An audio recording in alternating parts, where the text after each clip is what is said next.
40 मोटा है। पेज कितने हो गए थे कल? 180। तो क्वेश्चन नंबर 22 में पा रहे हैं ना, 21 वाले हो गया ना। ओके 22 में जैसे कोसाइन की तो तुम चेक करना है, यानी कि f x is equal to just क्या मानना है, कोस एक्स मानना है। और क्योंकि एक ही फंक्शन है थ्रू आउट तो आप खुद कर लोगे, ठीक है।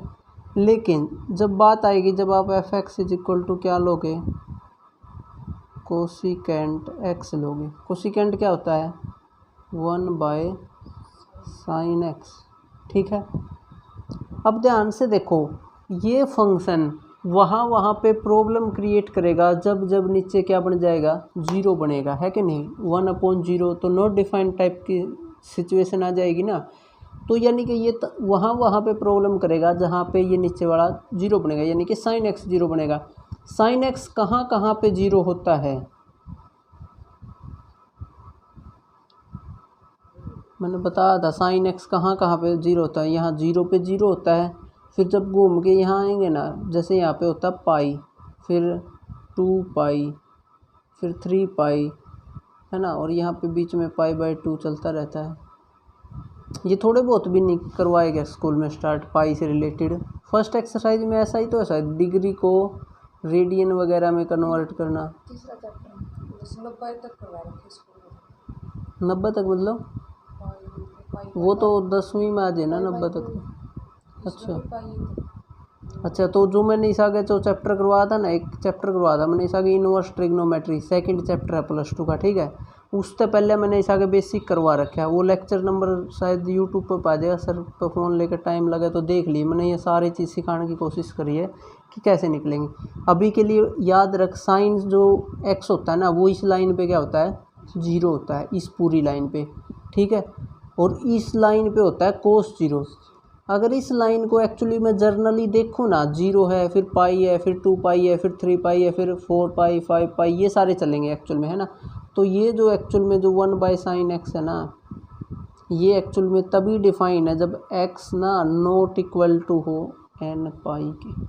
क्योंकि अगर x n पाई, n क्या है, n कोई भी इंटीजर हो सकता है, ठीक है। एक्चुअल में ये लेफ़्ट से भी घूम सकते हैं, घूम के आओगे तो -π बनेगा, फिर -2 बनेगा। ये तो था, ये अगर क्लॉकवाइज जाओगे तो नेगेटिव, एंटी क्लॉकवाइज जाते हैं तो एंगल पॉजिटिव रहता है, ठीक है।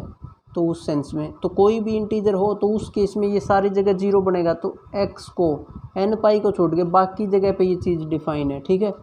तो एक्चुअल में जो इसकी कॉन्टीन्यूटी की हम बात करेंगे ना, कॉन्टीन्यूटी की बात करेंगे, वो n पाई को छोड़ के ही करेंगे।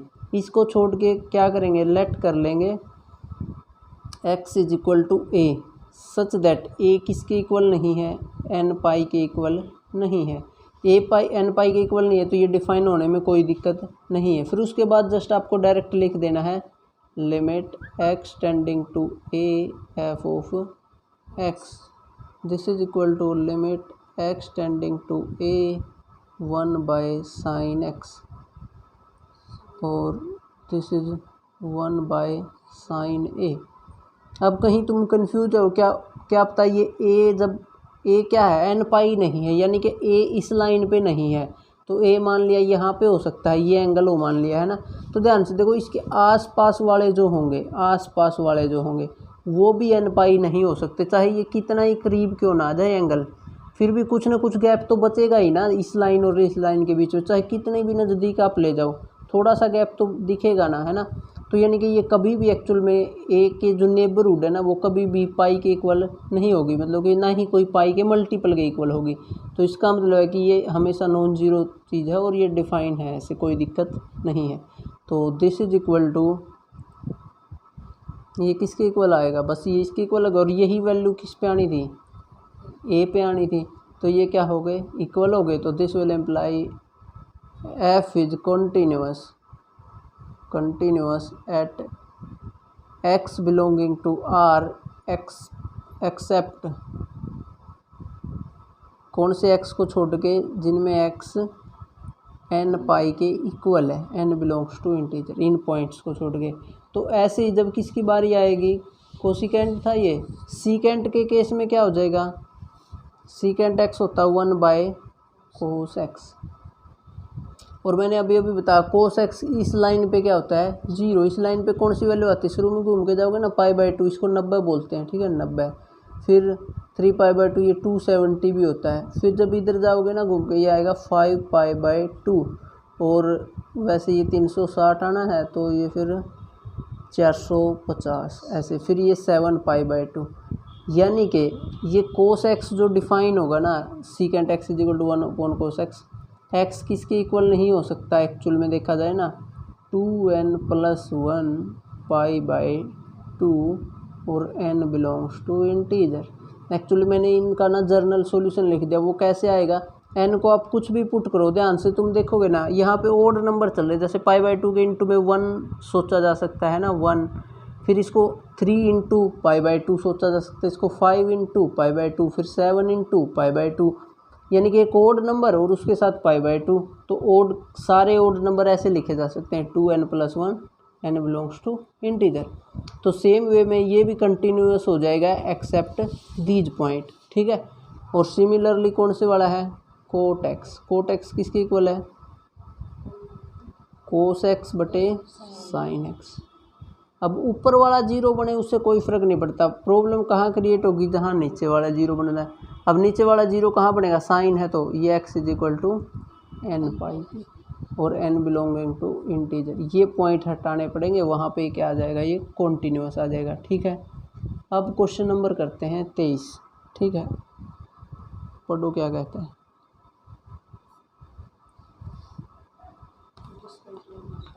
डिसकंटिन्यूटी बतानी है इस फंक्शन की, एफ एक्स किसके इक्वल दिया गया है साइन एक्स बाय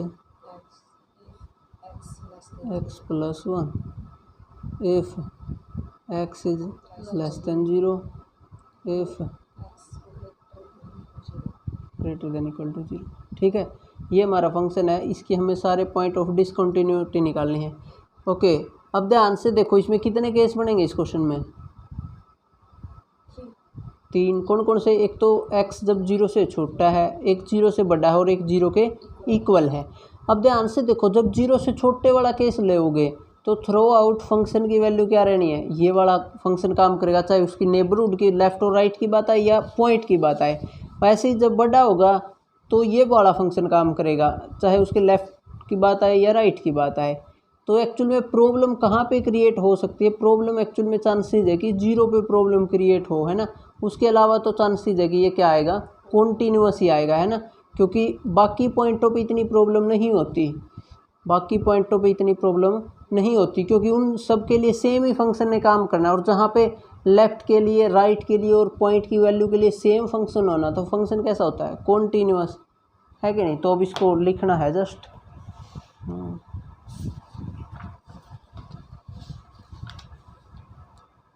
तो इसके बाद तो इसकी ना लिमिट केस बना लेते हैं। Case 1, let x equal to a और a क्या है लेस देन 0 है मान लिया, ठीक है। अब देखो फिर लिमिट, अच्छा अब जब ये 0 से छोटा है, 0 से छोटा है तो 0 से जब छोटा है, मान लिया a यहाँ पे है ना, तो a के या राइट में जाओ या लेफ़्ट में जाओ, दोनों पॉइंट कहाँ पे क्या रहने हैं 0 से छोटे रहने, तो यानी कि दोनों के लिए इस सेम फंक्शन ने काम करना है। तो दैट मीन्स लेफ़्ट और राइट लिमिट ब्रेक करने की ज़रूरत नहीं है, डायरेक्ट किससे निकल जाएगा, सिंगल लिमिट से क्वेश्चन हो जाएगा, है ना। Limit x tending to a f of x, this is equal to, यहाँ लिख लेते हैं limit x tending to a sine x by x, ठीक है। तो इसकी लिमिट क्या आ जाएगी साइन a बाय a। अब देखो ये चीज़ डिफाइन भी है, ये कहाँ पे प्रॉब्लम क्रिएट होती है इसमें, जब a क्या हो जाता है 0, a तो 0 है नहीं क्योंकि a तो 0 से क्या है छोटा है ना, तो ये हमेशा ये चीज़ सही से डिफाइन भी रहेगी, ठीक है। और फंक्शन की वैल्यू क्या आनी है a पे, क्योंकि a क्या है 0 से छोटा, तो ऊपर वाले फंक्शन ने ही वैल्यू देनी है, यही साइन a बाय ए। तो this will imply f is continuous at x is equal to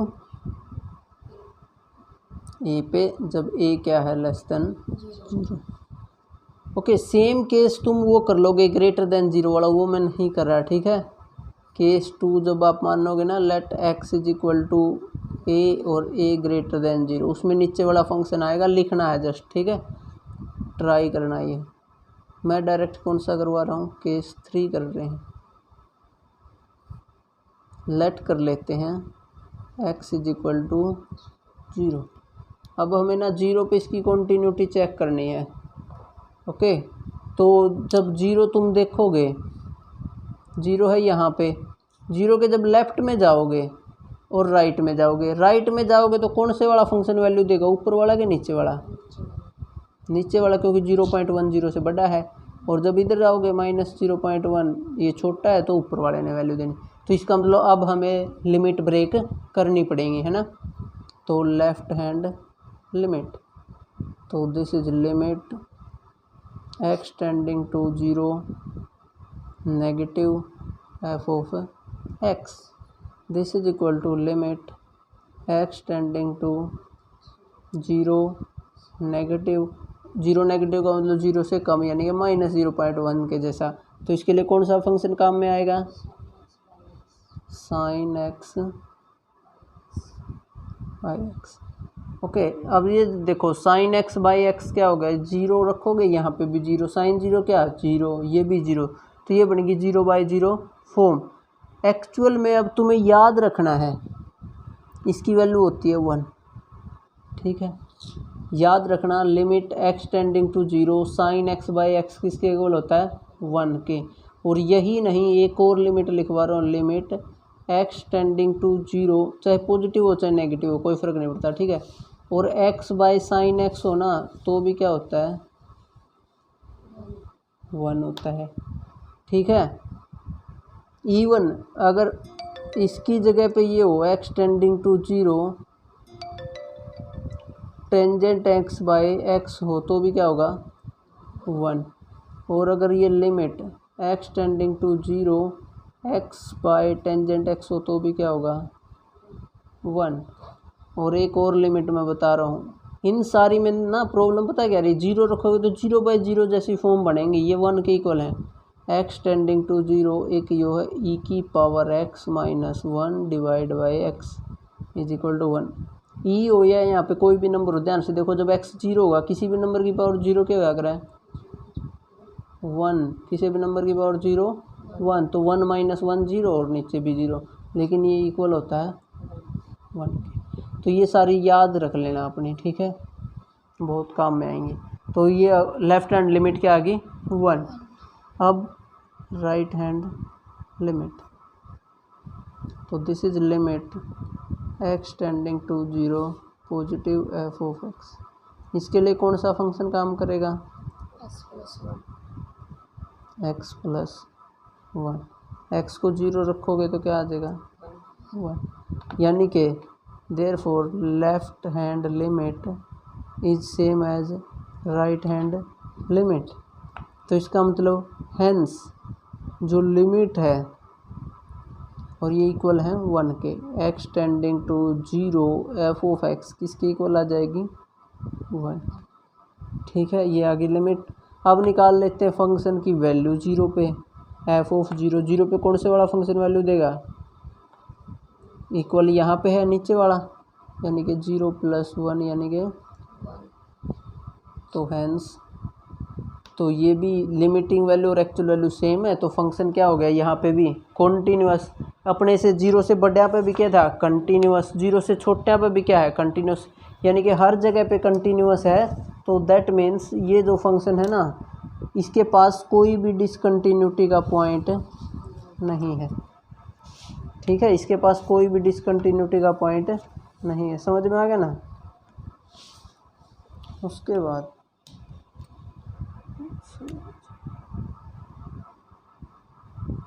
next question पढ़ो, 24वां। Okay, f x is equal to ये है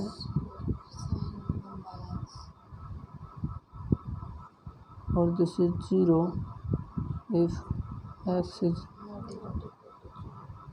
एक्स इक्वल टू,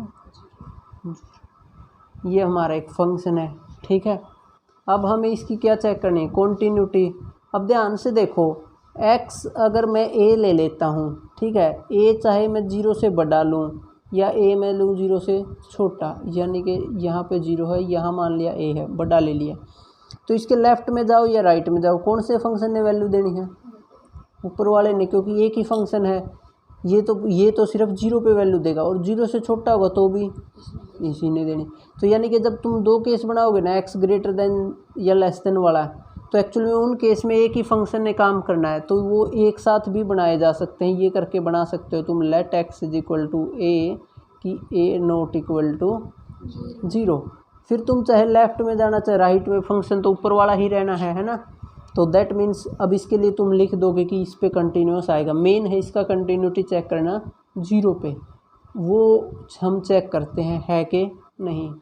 अच्छा, फंक्शन की वैल्यू क्या है 0 पे, 0, क्योंकि x इक्वल टू 0 पे 0 है।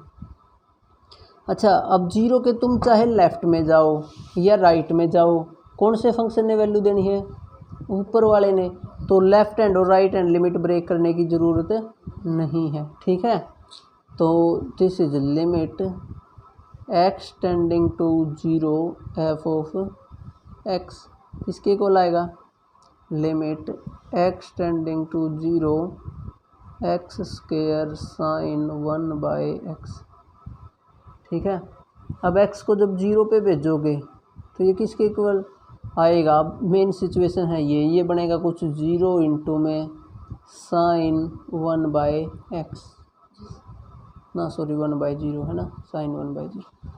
अब एक्चुअल में ना एक चीज़ तुम्हें पता है कि नहीं, साइन x मैंने बता रखा, जब इसको इनवर्स ट्रिग्नोमेट्री बताया था, या तुमने भी देखा होगा, साइन x का ग्राफ अगर तुम लोगों ने देखा हो ना, वो कुछ ऐसे ऐसे करके होता है ना, देख लेना ग्राफ ऑफ साइन x, ये होता 1, ये होता -1। यानी कि मैं ये कहना चाह रहा हूँ, साइन x की जो वैल्यू होती है ना, वो बेसिकली हमेशा यूँ कह लो, मॉडुलस हटाओ तो लेस देन इक्वल टू 1 और ग्रेटर देन इक्वल टू -1, -1 और 1 के बीच में होती हैं साइन x की जो वैल्यू होती हैं, समझ में आया ना। साइन x की वैल्यू क्या होती है, -1 और 1 के बीच में। तो जब यहाँ पे 0 रखोगे तो 0 इंटू ये, तो इसको ऐसे लिखना है फिर आगे, 0 into some finite value between -1 and 1, ठीक है। एक्चुअल में अभी इनको बहुत डीपली समझना तो एक टाइम लगेगा उनमें फिर, लेकिन टाइम बीइंग के लिए तुम बस जैसा मैं करवा रहा ना उतना याद रख सकते हो, ठीक है। ये एक फाइनाइट वैल्यू देगा, और फाइनाइट वैल्यू की मल्टीप्लाई अगर 0 से करोगे ना तो आंसर आएगा 0, ठीक है। तो एक्चुअल में ये लिमिट किसकी को लगी, 0 के, और फंक्शन की वैल्यू भी क्या थी 0। तो दिस विल इम्प्लाई जो f ऑफ 0 है is equal to limit x tending to 0 f of x के इक्वल है, ठीक है। तो this will imply f is continuous है at x is equal to 0। तो फंक्शन क्या है, continuous at x is equal to 0। ये था क्वेश्चन नंबर 24। नेक्स्ट देखो 25।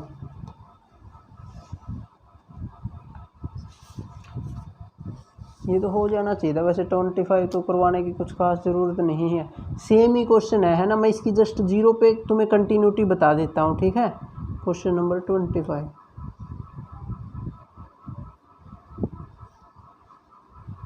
क्या फंक्शन दिया है, sine x minus cos x जब x नॉट इक्वल टू 0 है, और -1 है जब x इज इक्वल टू 0।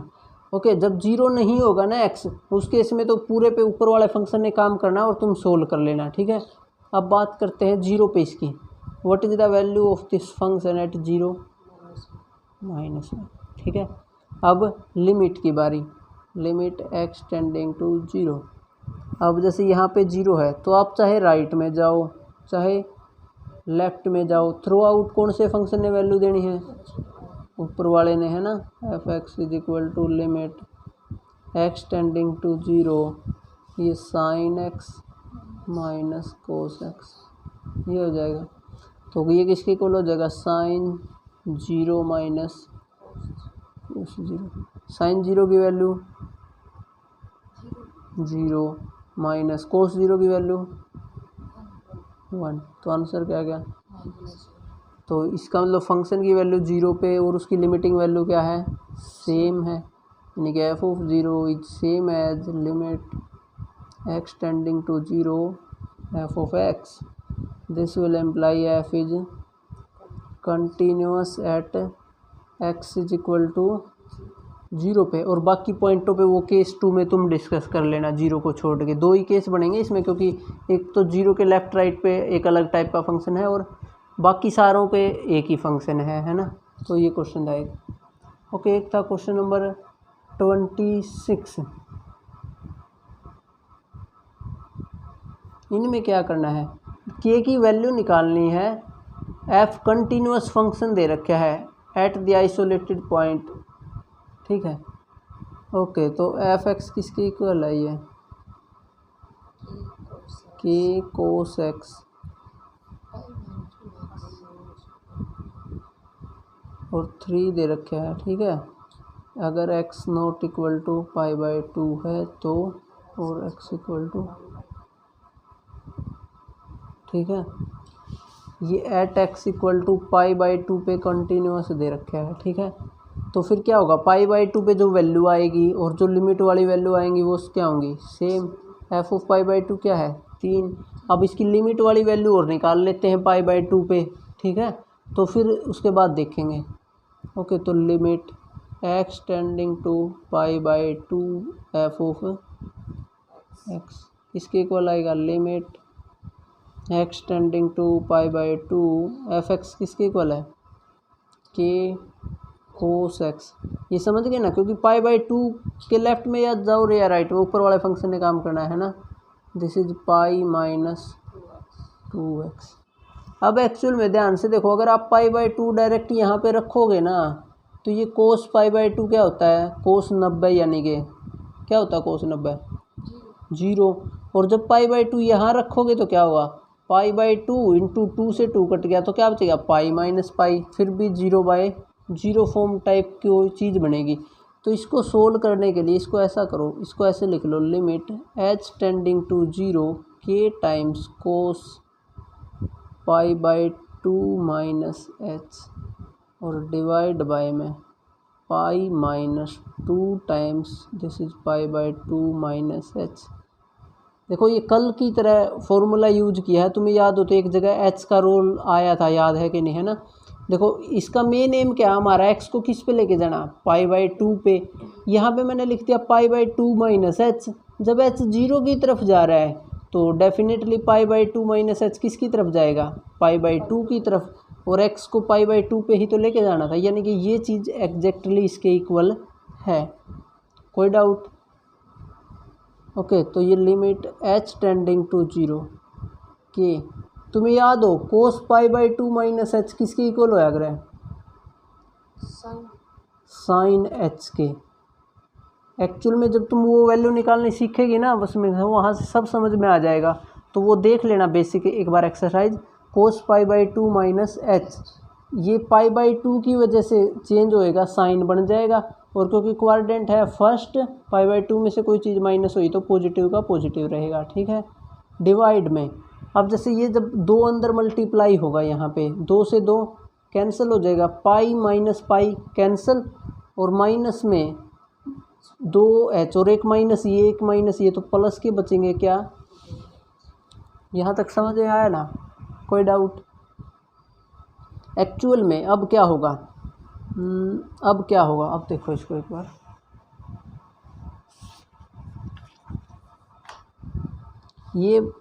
ये सेम है, इसको मैं चाहूँ ना ऐसे लिख सकता हूँ k/2 और limit h tending to 0 sine h by h, क्योंकि k बाय 2 तो कांस्टेंट है, इन पे तो लिमिट का कोई फ़र्क पड़ेगा नहीं, मेन तो जहाँ पे h है उसी पे फ़र्क पड़ेगा, है ना। तो ये चीज़ ऐसे लिखी जा सकती है, और ये आ गया फिर k बाय 2। ओके, अभी थोड़ी देर पहले बता था limit h tending to 0 sine h by h, यानी कि वो ये याद रखना जो यहाँ पे फार्मूले लिखवाए थे कि x टेंडिंग टू 0, नहीं, जो भी साइन के एंगल में है अगर उतना ही डिवाइड में है और वो चीज़ 0 पे जा रही है तो वो किसके इक्वल होती है, 1 के, तो ये 1 के इक्वल हो जाएगा। तो यानी कि ये आ गया k बाय 2, ये आ गई लिमिट। लेकिन फंक्शन कंटिन्यूअस है तो जो ये लिमिट वाली वैल्यू है, बट यहाँ पे लिख दोगे but f is continuous at x is equal to pi by 2, तो दिस विल इम्प्लाई फंक्शन तो क्या है continuous at x is equal to pi by 2 पे, तो दिस विल इम्प्लाई, क्या इम्प्लाई करेगा ये, जो लिमिटिंग वैल्यू है limit x tending to pi by 2 f of x is equal to f of pi by 2, है ना। तो फिर पाई बाई 2 पे वैल्यू कितनी थी, 3 थी, और ये वैल्यू कितनी आई k बाई 2, तो this will imply k is equal to 6। ये क्वेश्चन मैंने एक्चुअली इसीलिए छुटवाया था कल, क्योंकि इसमें थोड़ा लिमिट निकालने में प्रॉब्लम होनी थी। बाकी सारे जो नेक्स्ट क्वेश्चन है ना उनमें किसी में भी 27वें 28वें 29वें में लिमिट निकालने में कोई प्रॉब्लम नहीं, k आसानी से आ जाएगा। अच्छा, 30वां क्वेश्चन भी किया है क्या,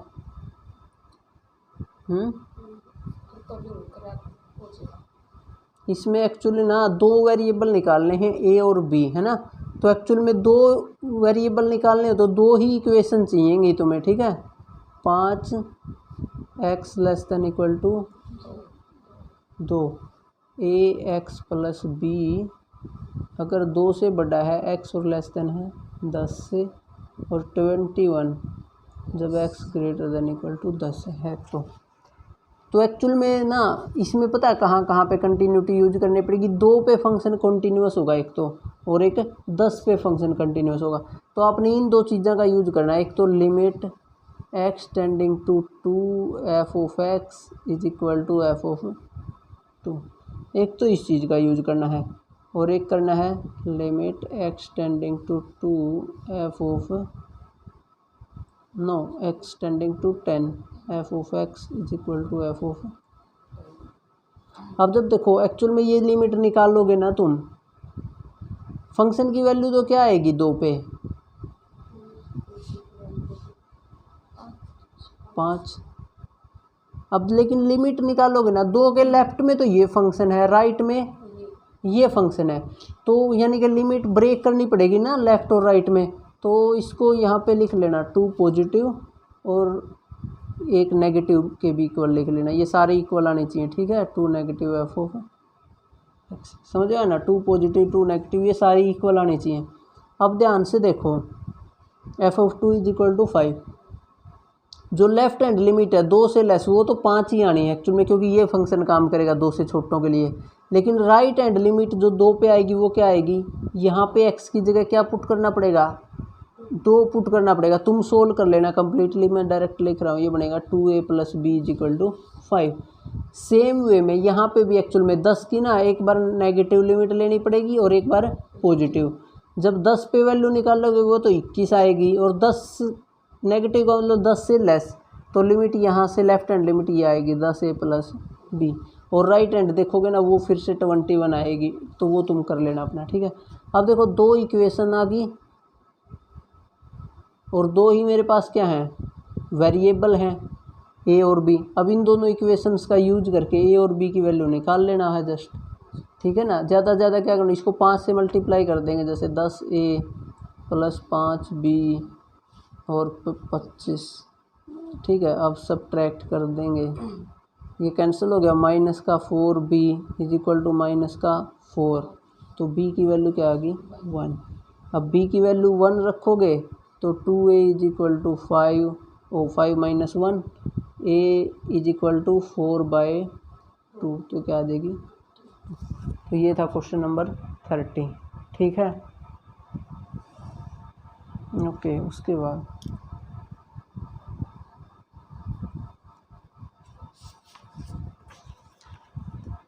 नेक्स्ट 31 क्या कहता है कि so that this function f x is equal to cos x square is a continuous function. तो कुछ नहीं करना, just let x is equal to a मान लेना है, ए बिलोंग्स टू आर, और प्रूफ कर देना है। तुम कर दोगे इसको, तो proof limit x tending to a f of x is equal to f of a. और ये इससे क्या आ जाएगा, अगर ये आ गया तो this will imply f is continuous at x equal to a. लेकिन ए कोई भी आर्बिट्रेरी पॉइंट था, है ना, but a is any arbitrary point. तो this will imply f is continuous at each point. ठीक है, हर एक पॉइंट पे कंटिन्यूअस है, तो hence f is continuous function. जो सारे पॉइंटों पे कंटिन्यूअस हो ना, तो वो कैसा फंक्शन होता है, continuous. F is continuous function. ठीक है, ये था। फिर सेम काम तुमने 32 के लिए करना है, 32 के लिए करना है। कोस एक्स का मॉडुलस है, इसको भी लिख देना सेम 33 के लिए। और क्वेश्चन नंबर 34 है ना, वो अच्छा क्वेश्चन है, उसमें तुम्हें थोड़ा सा दिमाग लगाना पड़ेगा। ठीक है, उसमें थोड़ा सा दिमाग लगाना पड़ेगा। क्या है, f x is equal to mod x minus x plus 1 का मॉडुलस। ठीक है, ओके, ये तो करना है। उसके बाद मैं जो छोड़ गया ना 32 जो क्वेश्चन था, उसमें भी तो ऐसा ही है, ध्यान से देखो। F x is equal to cos x का मॉडुलस, तो इसमें भी तो मॉडुलस को ब्रेक करना पड़ेगा, है कि नहीं, है ना, और इसमें भी ब्रेक करना पड़ेगा। और एक वो फिर साइन एक्स के अंदर भी मोड दे रखा है उन्होंने, है ना, इनको ब्रेक भी तो करना है। मेन चीज़ तो ये हुई ना कि ये ब्रेक कैसे होंगे। ठीक है, ब्रेक कैसे होंगे, तो कौन से स्टार्ट करें। मैं सबको ना एक एक करके ब्रेक करके दिखा रहा हूँ। तो सबसे पहले मान लिया, चलो साइन मोड एक्स को ही लिखता हूँ, तो ये किसके इक्वल आएगा, साइन एक्स के इक्वल आएगा। यानी कि मोड एक्स एक्स के इक्वल कब होता है, जब x greater than equal to 0 हो। साइन ये माइनस एक्स के मॉडुलस के इक्वल आएगा जब एक्स लेस देन 0 होगा। तो ऐसे ही खुलता ना मोड, कोई नई चीज़ यूज नहीं करी है। इसको अगर और प्रिसाइजली लिखोगे तो दिस इज साइन एक्स जब x greater than equal to 0, और ये माइनस का साइन एक्स जब एक्स, समझ में आया ना, जब ये इससे छोटा है। ठीक है, तो ये एक प्रॉपर्टी होती है, साइन माइनस एक्स किसके इक्वल होता है, माइनस साइन एक्स के। वो तो बेसिक वाले लेक्चर देखेगी ना, उसमें ये सारी प्रॉपर्टी मैंने करवा रखी हैं। ठीक है, तो ये सारी कवर हो जाएंगी वहाँ से। तो ये समझ में आना, ये है क्वेश्चन नंबर 34 ना 32 या जो भी था। ठीक है, अब बात आती है कोस एक्स के मॉडुलस की। इसको चलो यहीं लिख देता हूँ। कोस एक्स का मॉडुलस किसके इक्वल होना चाहिए तुम्हारे हिसाब से, बताओ। कोस एक्स के एक्स नहीं, जो भी अंदर में है मॉडुलस में, यानी कि जब कोस एक्स क्या हो, ग्रेटर देन इक्वल टू 0 हो। इसको y सोच सकते हो ना, तो y जब y greater than equal to 0 minus cos x जब कोस एक्स लेस देन 0 हो। ठीक है, कोई डाउट, समझ में आया ना। अब इसको हमने सोचना है कि हम कैसे डील करेंगे इस वाले क्वेश्चन में। ठीक है, कोस एक्स जब cos x greater than equal to 0 minus cos x जब कोस एक्स लेस देन 0। समझ में आया। अब कैसे करेंगे इसको हैंडल, अब ये पता लगाना पड़ेगा एक्चुअल में। अगर एक्स में इसकी लिमिट लेके आनी ना, वो कोस एक्स 0 से कौन से एक्स के लिए होता है कि नहीं, माइनस कोस एक्स कौन से एक्स के लिए होता है ना। और वो पता लगाना एक थोड़ा मुश्किल काम है एक्चुअल में, है ना। मैं तो बता भी सकता हूँ तुम्हें, अगर तुम्हें एक क्वाड्रेंट वाला सिस्टम याद हो तो जब 0 से π/2 तक जाओगे, यहाँ पे कोस क्या होता है, पॉजिटिव। तो यानी कि जब x 0 से लेके π/2 के बीच में होगा तो वैल्यू ये मिलेगी, क्योंकि कोस उस टाइम पे पॉजिटिव होता है। लेकिन जब π/2 से पाई जाओगे और 3π/2 तक जाओगे, यहाँ पे कोस क्या होता है, नेगेटिव। है ना, तो उस केस में ये वाली वैल्यू मिलेगी और यहाँ पे जाओगे तो फिर और ये वैल्यू मिलेगी। ठीक है, तो यानी कि इस टाइप से इन क्वेश्चंस को करना थोड़ा सा एक मुश्किल काम है, एक किस्म से, है ना, मुश्किल काम है। तो उसके लिए कुछ एक प्रॉपर्टी हैं जो कंटिन्यूअस फंक्शन की है, वो मैं बता देता हूँ, उनका यूज कर लेना है तुम लोगों ने। ठीक है,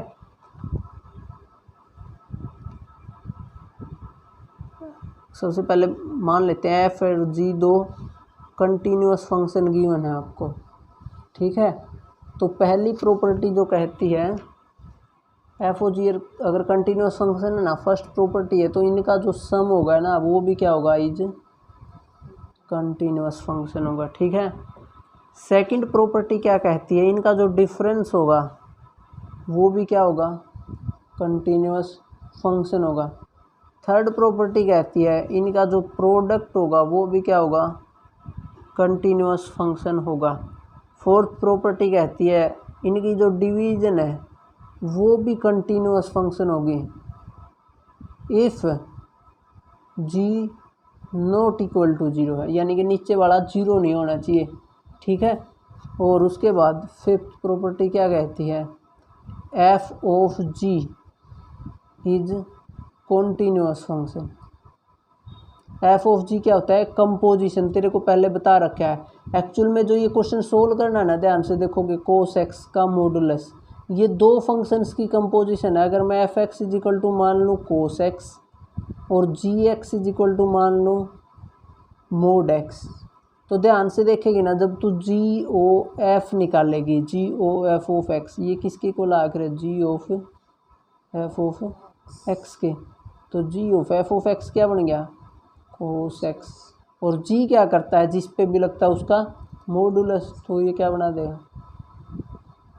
तो एक्चुअल में इस क्वेश्चन को सोल्व करने की बजाय तुम एफ और जी को कंटिन्यूअस प्रूफ कर देना। कोस एक्स को तो कंटिन्यूअस प्रूफ करना आसान है और मोड एक्स को भी आसान है, जस्ट इसकी प्रॉपर्टी ही तो खोलनी है, x greater than equal to zero minus x x less than zero.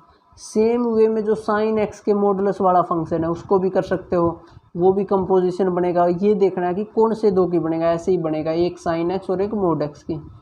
वैसे क्वेश्चन नंबर 34 में क्या करना है फिर तुमने एक तो क्वेश्चन ये कर लेना है, f x is equal to तो मोड एक्स और g x is equal to x plus one का मोड, इसको कंटिन्यूअस प्रूफ करना है, इसको कंटिन्यूअस प्रूफ करना है, और फिर इस प्रॉपर्टी से कह देना कि एफ माइनस जी भी कंटिन्यूअस होगा। अब तुम मुझे ये बताओ, ये एक्स प्लस वन का मॉडुलस किसके इक्वल होगा, खोल लोगे कैसे इसको,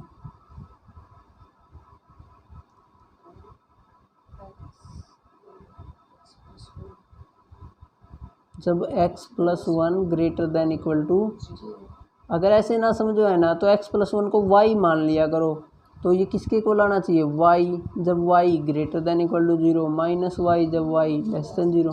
अब वाई का रोल कौन है, एक्स प्लस वन। ठीक है, जब x plus one less than, actual में फिर तुम्हें याद ही होगा, ये तो एक बार पहले भी आ लिया, एक्स प्लस वन, यानी कि इसका मतलब x greater than equal to minus one, minus x minus one, x less than minus. अब इसको भी तुम कंटिन्यूटी के लिए देख सकते हो, है कि नहीं, और सेम वे में डिफरेंट कंटिन्यूटी के लिए इसको चेक कर सकते हो ना। अब कोई दिक्कत नहीं होनी चाहिए इसमें। ठीक है, तो अभी ना आज तो यहीं तक कर लेना। ठीक है, कंटिन्यूटी ख़त्म हो जाएगी, कल से स्टार्ट होगी फिर ये डिफरेंशिएबिलिटी, और ये फिज़िक्स वगैरह में भी काफ़ी काम आती है, जो डिफरेंशिएशन है ना, तो वहाँ पे भी काम आता है, तो बहुत फ़ायदा हो जाएगा। अब एक्चुअल में जितना टाइम इस चैप्टर में लगना था ना, लग लिया फर्स्ट एक्सरसाइज में। जैसे ही आप लोगों को सेकंड एक्सरसाइज समझ में आएगी ना, उसके बाद तो कुछ भी नहीं है, फिर बहुत जल्दी जल्दी ये क्वेश्चन सोल्व हो जाएंगे। ठीक है, बहुत जल्दी जल्दी एक्सरसाइज ख़त्म होगी। जो जितना ज़्यादा टाइम लगना था ना, फर्स्ट में ही लगना था। अब तुम्हें अगर इसका आइडिया हो गया होगा तो फिर आगे सेकंड में और टाइम लग सकता है, सेकंड जो मैंने समझानी है, उसके बाद क्वेश्चन आसान हो जाएंगे। ठीक है, तो तू देख लेना, अगर हो सके तो मैथ मंगवा ले, बाकी कल से करेंगे। ठीक है।